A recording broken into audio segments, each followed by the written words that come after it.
రాష్ట్రంలోని గ్రామ పంచాయతీలకు మునుపెన్నడూ లేని విధంగా ఈ ఏడాది స్వాతంత్ర దినోత్సవం సందర్భంగా విధులు మంజూరు చేసినట్లు ఆ ఘనత గౌరవ ఉప ముఖ్యమంత్రి పవన్ కళ్యాణ్ కు దక్కుతుందని జనసేన పార్టీ నాయకులు కిరణ్ రాయల్ పేర్కొన్నారు. తిరుపతి ప్రెస్ క్లబ్లో ఆదివారం ఉదయం జరిగిన మీడియా సమావేశంలో ఆయన ఈ సందర్భంగా మాట్లాడారు. ఇందులో భాగంగానే మైనర్ పంచాయతీలకు 10,000 రూపాయలు, మేజర్ పంచాయతీలకు 25,000 రూపాయలు నిధులు మంజూరు చేస్తున్నట్లు జీవో విడుదలైందని కిరణ్ రాయల్ పేర్కొన్నారు. ప్రతి ఒక్క సర్పంచ్ గౌరవంగా జెండా వందనం చేసే రోజులు వచ్చాయని ఆయన హర్షం వ్యక్తం చేశారు. స్వాతంత్ర దినోత్సవ వేడుకలను ప్రజలు అత్యంత ఘనంగా జరుపుకోవాలని ఆయన కోరారు.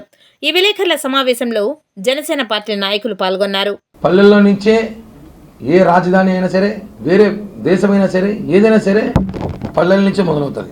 పల్లెల మీద ప్రేమ ఉండే నాయకులు ఎన్నుకోవాలని చెప్పి, పల్లెలను అభివృద్ధి చేసే నాయకులు ఎన్నుకోవాలని చెప్పి మహాత్మా గాంధీ గారు అనేకసార్లు చెప్పేవారు. మనం చూసుంటాం గత ప్రభుత్వంలో పల్లెల్లో ఏం జరిగిందో. రేపులు, మర్డర్లు, మానభంగాలు, హత్యాహత్యాలు, దోపిడీలు, దౌర్జన్యాలు గత ప్రభుత్వంలో జరిగాయి. నిజమైన గాంధీ వారసులు ఎవరైనా ఉన్నారంటే అది మా పవన్ కళ్యాణ్ గారు అని చెప్పి గర్వంగా కాలర్ ఎగరేసుకుని చెప్పగలం మేము. ఎందుకంటే మనం చూసుంటాం స్వాతంత్ర దినోత్సవాలు కానివ్వండి, గణతంత్ర దినోత్సవాలు కానివ్వండి, 34 సంవత్సరాల ముందు పంచాయతీలు మన రాష్ట్రంలో ఉన్న 13,326 పంచాయతీలు గాను ఆ పంచాయతీల్లో 100 రూపాయలు మైనర్ పంచాయతీకి, మేజర్ పంచాయతీకి 200 రూపాయలు ఇచ్చి సంబరాలు చేసుకునేవాళ్ళు.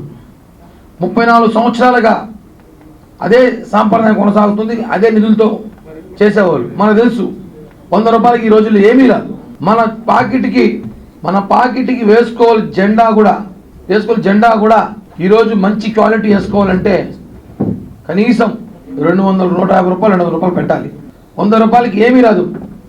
4 చాక్లెట్లు మాత్రం కూడా వస్తాయి. స్వాతంత్ర దినోత్సవాలు అంటే మనకు స్వాతంత్రం వచ్చినాక అంగరంగ వైభవంగా ఒక పండుగ వాతావరణం దేశమంతా చేసుకుంటాం. అన్ని పండుగల కన్నా ఎక్కువ గ్రాండ్గా చేసుకోవాలి. అలాంటిది మనం చూసుకుంటాం దీపావళి కానీ, వినాయక చవితి కానీ, ఉగాది కానీ, ఏ పండుగ అయినా సరే దాదాపు 5,000 నుంచి 10,000 ఖర్చు అవుతుంది. ఏ పంచాయతీలో చేసినా, ఇంట్లో చేసుకుంటా. అలాంటిది స్వాతంత్ర దినోత్సవ వేడుకల్ని ఘనంగా చేసుకున్న ఆలోచనతో నాకు తెలిసి ఈ భారతదేశంలో ఏ ఒక్క నాయకుడు చేయని నిర్ణయం, ఏ ఒక్క నాయకుడు చేయండి పవన్ కళ్యాణ్ గారు చేసి చూపించారు. కాబట్టి ఆయనకి మేమంతా కృతజ్ఞతలు తెలియజేస్తున్నాం. Hats off.